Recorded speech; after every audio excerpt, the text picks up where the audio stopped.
Your next comic, a personal favorite of mine. You can see him all over Chicago, but he's here tonight. Give him a lot of love. Start clapping right now for Jake Snell, everybody. Beautiful, beautiful, folks. Give it up for Snell one more time, huh? You guys having fun? Cool. Sorry that I look like the guy who just now didn't get a rose on The Bachelorette. That's gotta be unsettling to some of you. It's not great for comedy, but I like to roast myself at the start of my set a little bit because I found out about the power of a good roast joke at a very young age when this Puerto Rican woman at the grocery store told my mom that she looked like Big Bird. And my mom is a 6-foot tall blonde woman with long curly hair. So this woman at the store fucking nailed it first try. Like, there was not something more accurate and hurtful she could have said in one swift sentence.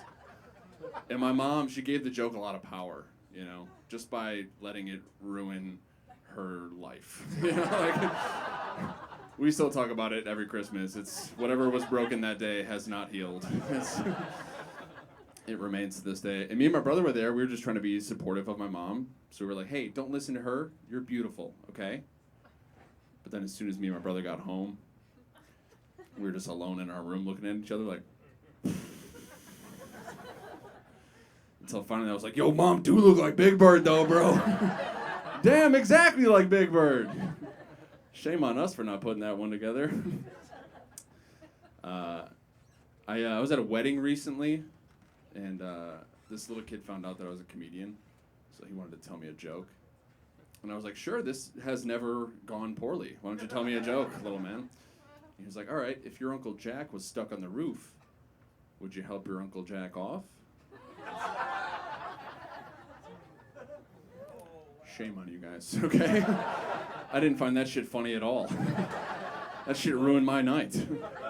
I thought I was conversing with an innocent 7-year-old boy who was going to tell me a joke he read on the back of a popsicle stick at one point. And now I'm at a wedding alone discussing a sex act with a 7-year-old. This is not where you want to be in life. It wasn't okay. So I decided, you know what? I'm going to ruin this kid's night in return because I'm an adult, okay? I'm not about to lose this interaction. So I was like, oh, would I help my Uncle Jack off? That's a good question. I mean, once he got down from the roof, probably, right? Like, I like to think I'm a pretty good boy, Connor. What would you do in that situation? Yeah, little kid was not expecting that shit at all. He was like, why'd you come to this wedding alone? I was like, you know what? Fuck you, Connor. I'm not even having fun anymore. And I flipped him off. I'm not going to lie to you fine people of this basement. I flipped him off. But I didn't do it traditionally like this, because I thought this is about the only thing that can make it worse. So just to throw him off a little bit, I flipped him off forehand like that.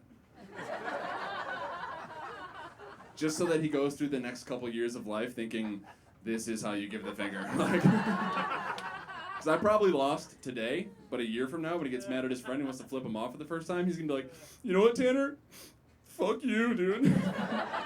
And immediately Tanner's going to be like, wow, what a fucking idiot, loser, pubeless virgin. Look at this fucking dumbass. Tanner's going to beat the shit out of that kid for me. We got any lesbian women in the crowd? Fucking zero? Okay, one in the back. One bi-curious person in the back. That's cool. Damn, I thought like 70% of this side of Chicago was lesbian women. That's wild. You guys are nervous, I think, about what I'm about to say next.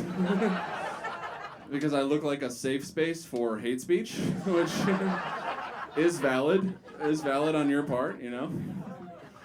Dude, I lived in Madison, Wisconsin for 12 years. Not one time when I went to vote was anyone happy to see me at the polls. They were just like, dude, this guy looks pretty proud of himself. I don't know what he's going to do. There goes another one for them. My best friend happens to be a lesbian woman. She says this about her experience. She says, one thing about us lesbian women, we actually hate penises.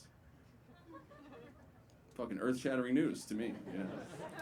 And I was like, okay, I can make that mental leap with you based on the premise of your organization. That makes sense to me. But I thought about it, and I've been to her house, and she has like 12 different penises laying around. All different shapes, sizes, and colors. They all do different things.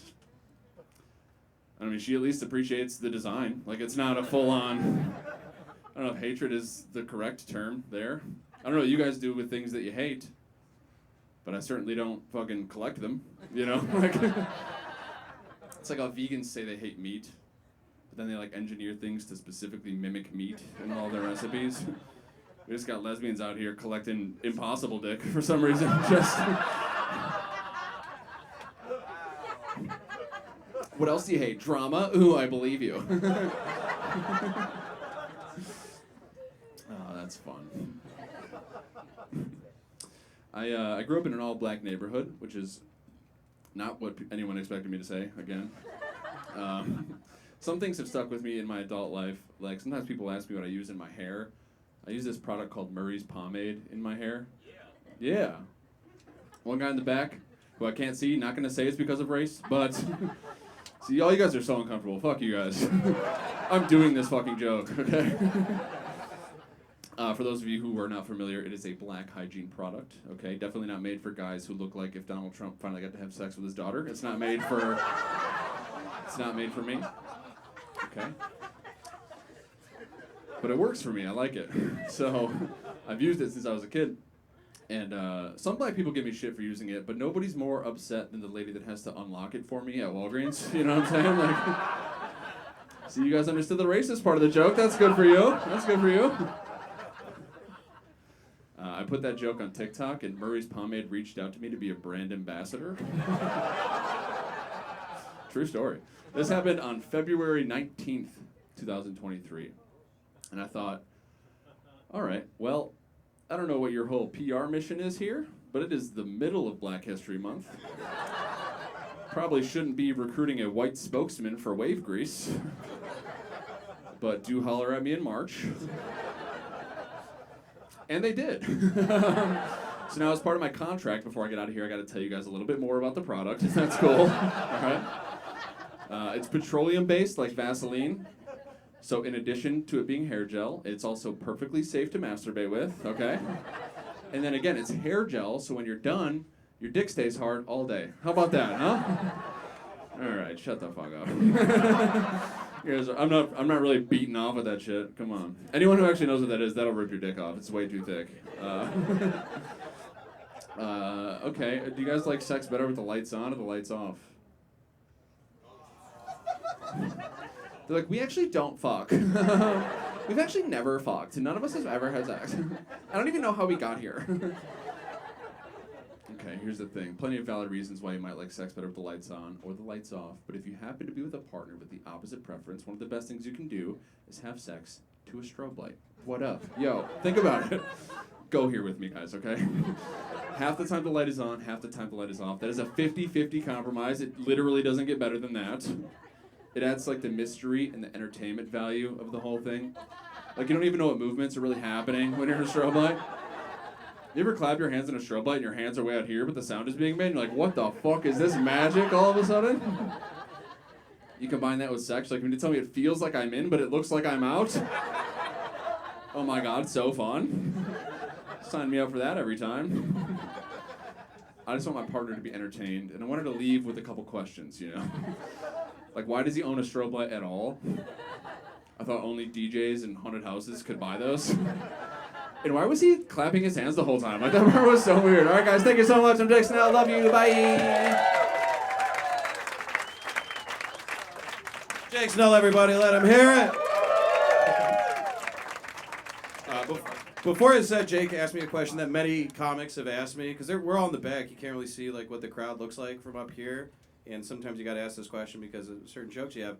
Jake was like, what's like the racial breakdown of the room? And I was like, have you ever been to like a Lumineers concert? Did you go to Dave 15 years ago? It's pretty much that. So we love you though. Thanks for coming out. One more time for Jake Snell. Everybody.